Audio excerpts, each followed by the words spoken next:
Thank you. Thank you, thank you.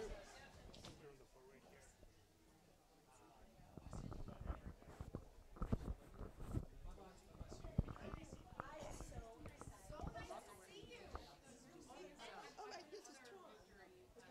Congressman, how Hello, you doing? how you doing? Zach. Okay, who are you and what do you want me to do? What's going on? Okay, all right. So, hello guys, we are at the International LGBTQ Leadership Conference in Washington, D.C., and we're here with the amazing Maxine Waters. How are you doing? I'm doing well, thank you.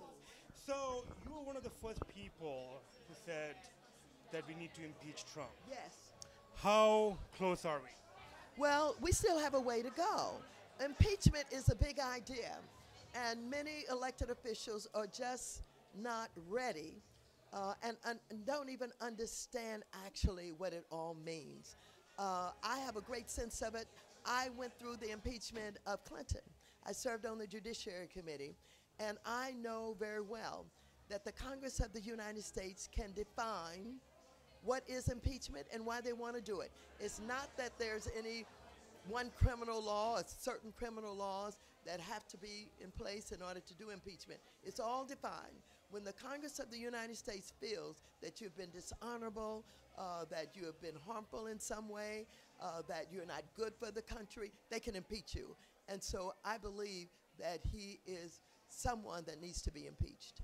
So, you must have Republican friends in Congress. Not many. No many. Okay. Yes. But the ones you know, the ones you have friends Yes. with, how do they justify it? What would it take them to realize that this guy needs to be impeached? To tell you the truth, they don't talk about it. They don't say very much about it. Many of them, I think, are a little bit intimidated. Many of them don't know whether or not he's going to come into their districts, and they have districts that voted for him and that he will turn out the vote against them. And so there's a lot of uncertainty going on.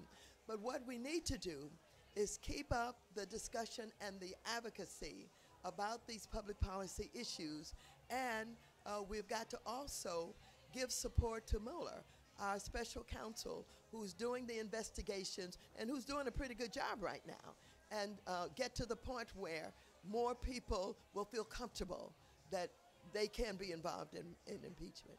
So, little bit different topic. Yes. Roy Moore is openly against minorities Yes. and definitely against the LGBT community. Yes. How can, in this day and age, Republicans support him? I know it is hard to understand and hard to believe. When you watch the women who come forward, and when you see that one of the women had his signature in her class book, another one has his signature, I think, on a birthday card, these women are not lying. But we have learned an awful lot about them in terms of, do you stand for your country, or do you stand for the right-wing agenda that this president is forcing on you? And we're finding that there's not a lot of strength there. There's not a lot of integrity there. There's not a lot of belief that they have a right to represent no matter what this president is doing. And so we've got to work it.